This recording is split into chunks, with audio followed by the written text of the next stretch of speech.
ሊቃናተ ነድ ዘሰማያዊት ማይፈድ በእንተ በግዑ እቀብዋ ነዛቲ ያዘድ።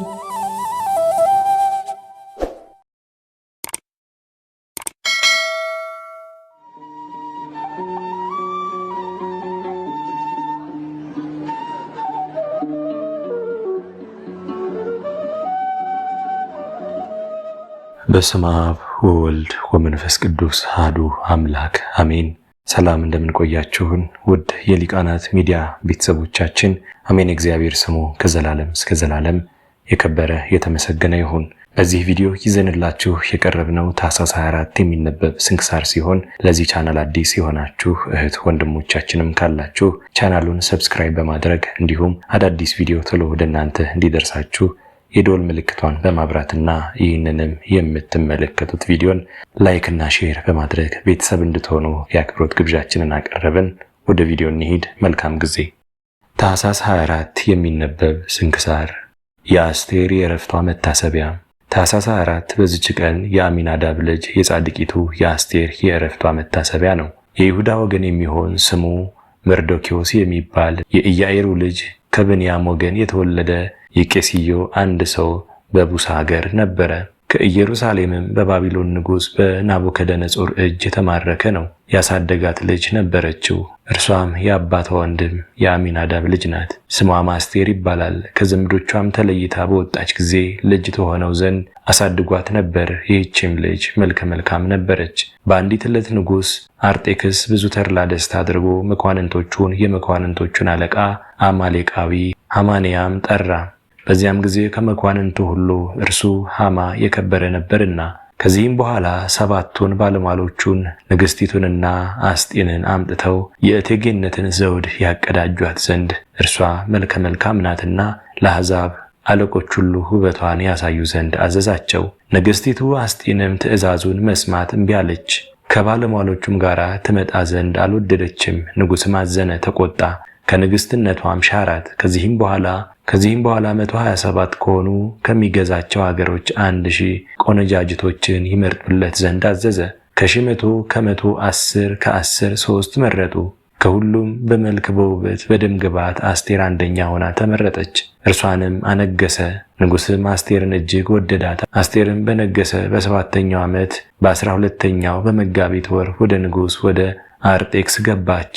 አስቴርም ንጉሥን ደስ አሰኘችው። ከሴቶችም ሁሉ ይልቅ ፈጽማ ባለሟልነትን አገኘች። የሴቶች ዘውድንም አቀዳጃት።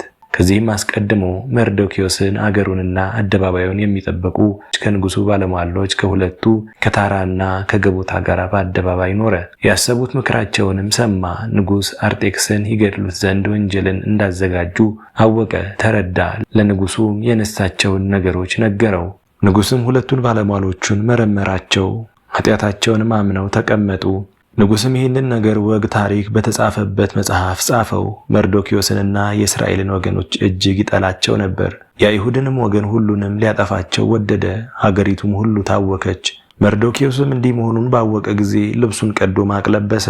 አስቴርም በፊቱ የሚቆም ባለሟል አክራትዮስን ጠርታ የተረዳ ነገር ይሰማ ዘንድ ወደ መርዶክዮስ ላከችው። መርዶክዮስም የሆነውን ነገር ሐማ እስራኤልን ያጠፋቸው ዘንድ ወደ ንጉሥ ሳጥን 1000 መክሊትን ወርቅን አገባለሁ ብሎ ለንጉሥ እንደነገረው ያጠፋቸውም ዘንድ በሱሳ አገር ያኖራት የደብዳቤቱን ቃል ነገረው።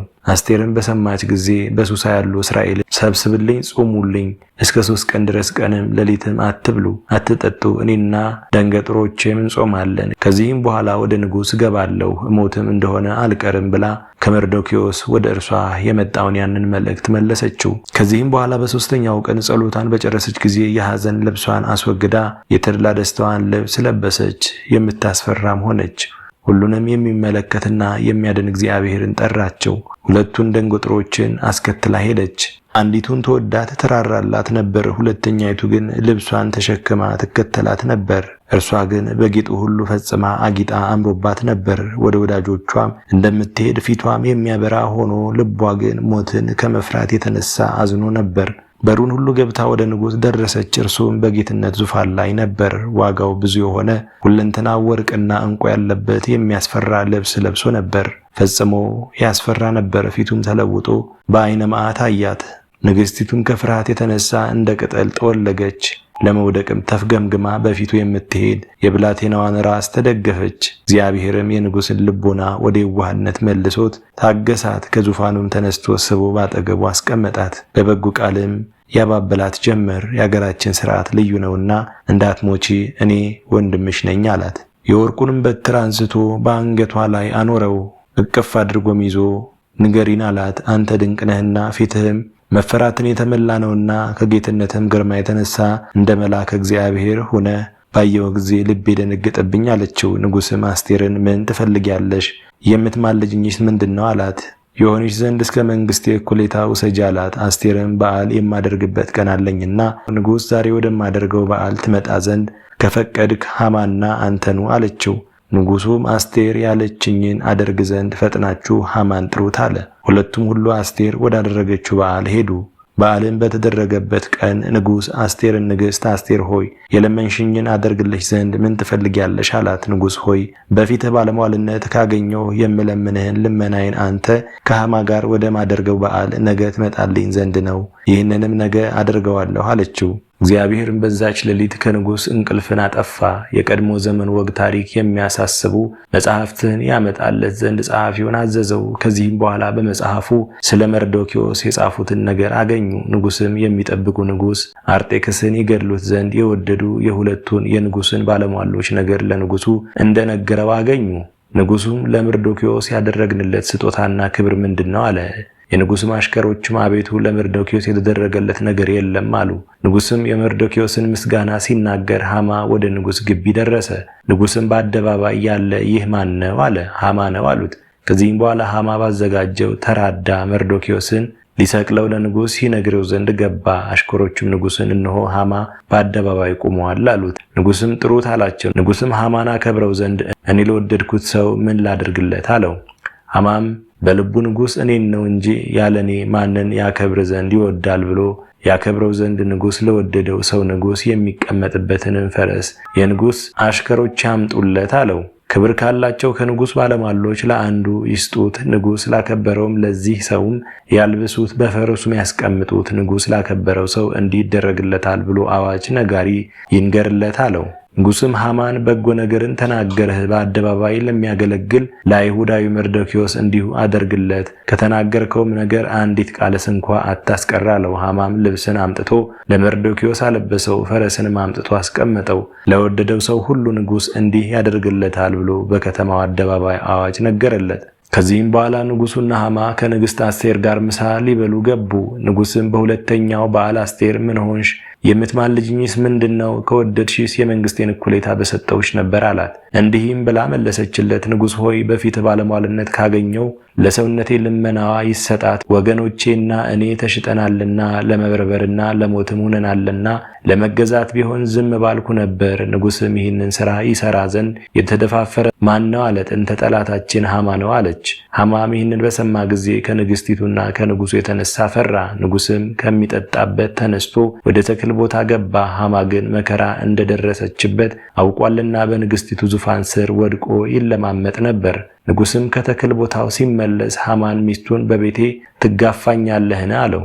ሐማን በሰማ ጊዜ ፊቱ ጠቆረ። ንጉሥም ባለሟሎች አንዱ ቡግታኔን የንጉሥን ነገር የተናገረ መርዶክዮስን ሊሰቅልበት ያዘጋጀው ተራዳ አለ። ቁመቱ 50 ክንድ የሆነ እንጨት በሐማ ቤት ተተክሏል አለው። ንጉሥም በእሱ ይስቀሉት አለ። የእስራኤል ወገኖች ሁሉ ድህነታቸውን በእርሷ ተደርጓልና ለእግዚአብሔር ምስጋና ይሁን ለዘላለሙ አሜን።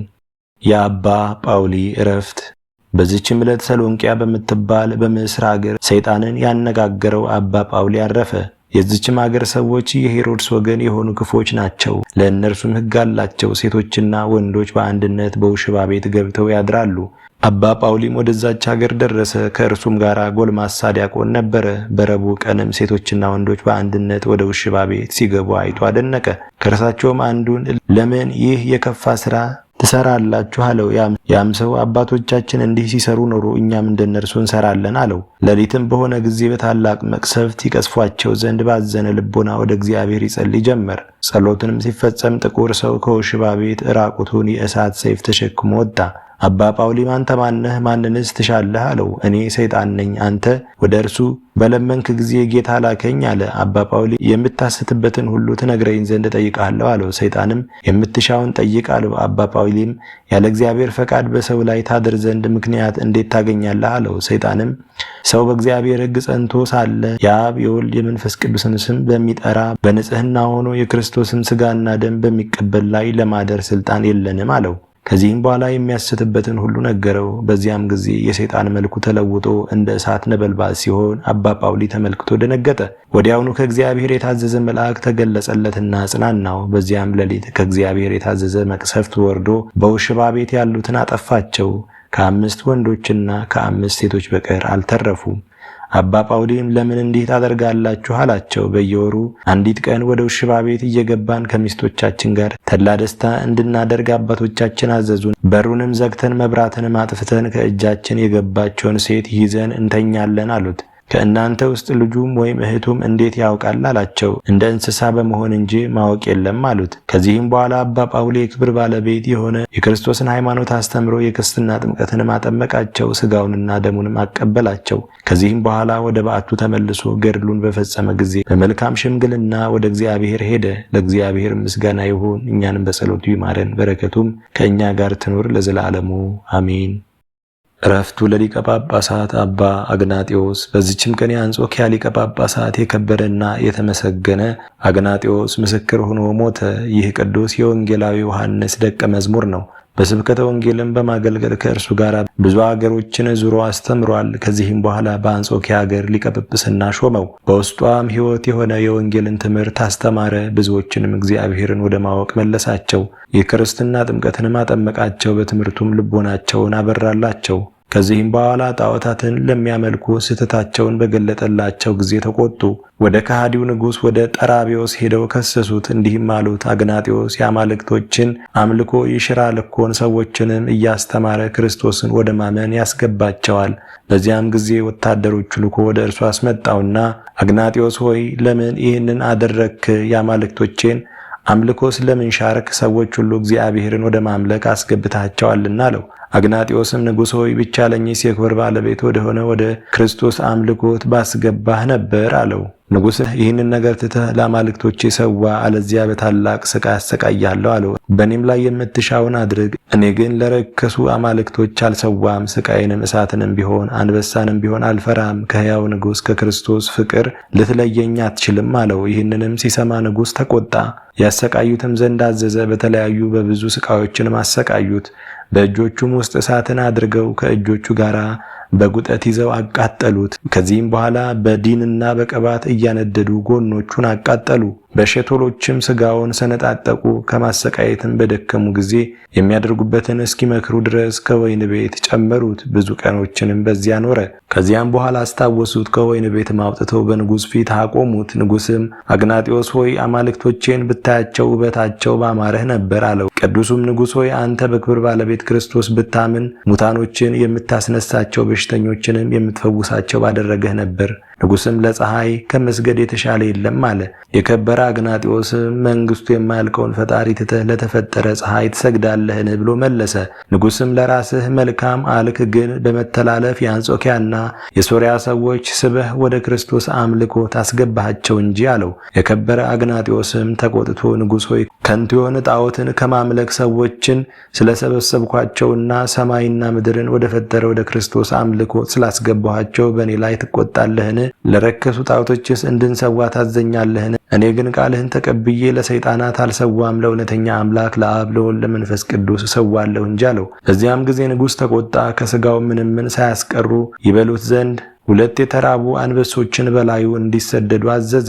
የከበረ አግናጢዮስም አንበሶች ወደ እርሱ ሲቀርቡ ባያቸው ጊዜ ድምፁን ከፍ አድርጎ ሕዝቡን እንዲህ አላቸው፣ ከዚህም የተሰበሰባችሁ እናንተ የሮሜ ሰዎች ቃሌን ስሙ፣ እወቁም። እኔ ይህን ሥቃይ እየታገዝኩ በትዕቢትና በትምክህት አይደለም፣ የክብር ባለቤት በሆነ በጌታዬና በፈጣሪ ኢየሱስ ክርስቶስ ፍቅር ነው እንጂ። አሁንም እኒህ አንበሶች እንደ ስንዴ ይፈጩኝ ዘንድ ነፍሴ ወደደች፣ የክብር ባለቤት ወደሆነ ጌታዬ ኢየሱስ ክርስቶስ ልትሄድ ነፍሴ ትሻለችና አለ። ንጉሥም ቃሉን ሰምቶ አደነቀ፣ ድንጋጤም አድሮበት እንዲህ አለ፣ የክርስቲያኖች ትዕግስታቸው ምን ይበዛ! ስለ አምልኮት ከአረማውያን በእንዲህ ያለ ሥቃይ ላይ የሚታገስ ማን ነው? አለ። እነዚያም አንበሶችም ወደ እርሱ ቀረብ ብለው ደንግጠው ቆሙ። ከዚህም በኋላ አንዱ አንበሳ እጁን ዘርግቶ አንገቱን ያዘው። በዚያም ጊዜ ደስ ብሎት ነፍሱን በፈጣሪው ክርስቶስ እጅ ሰጠ፣ ልመናውንም ፈጸመለት። ለእነዚያ አንበሶችም ሥጋውን ይዳሱት ዘንድ አልተቻላቸውም፣ የክብር ባለቤት ክርስቶስ ዳግመኛ እስኪመጣ የተጠበቀ ሆነ እንጂ። ከዚህም በኋላ በክብር በምስጋና ከከተማ ውጭ ቀበሩት። እንደዚሁም በክብር ባለቤት በጌታችን ኢየሱስ ክርስቶስ ስም በመልካም ተጋድሎ ምስክርነቱን ፈጸመ። ለምእመናንም ጠቃሚ ይሆን ዘንድ ገድሉንም ጻፉ፣ የበዓሉንም መታሰቢያ ያደረጉለት። ለእግዚአብሔርም ምስጋና ይሁን፣ እኛንም በዚህ ሐዋርያ ጸሎት ይማረን፣ በረከቱም ከእኛ ጋር ትኑር ለዘላለሙ አሜን። ዕረፍቱ ለሊቀ ጳጳሳት አባ ፊሎንጎስ። በዚችም ቀን የአንጾኪያ አገር ሊቀ ጳጳሳት የከበረ አባት ፊሎንጎስ አረፈ። ይህም ቅዱስ አስቀድሞ ሚስት አግብቶ አንዲት ልጅ ወለደ። ከዚህም በኋላ ሚስቱ ሞተች።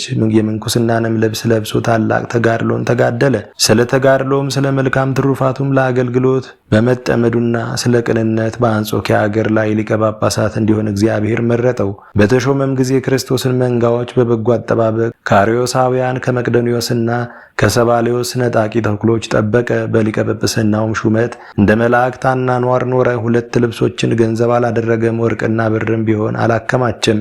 ገድሉንም በፈጸመ ጊዜ እግዚአብሔርን አገልግሎ ከዚህ ዓለም በሰላም አረፈ። ዮሐንስ አፈወርቅም በድርሳኑ አመሰገነው፣ ትሩፋቱንና ጽድቁንም ገለጠ። ለእግዚአብሔርም ምስጋና ይሁን፣ እኛንም በጸሎቱ ይማረን፣ በረከቱም ከእኛ ጋር ትኑር ለዘላለሙ አሜን።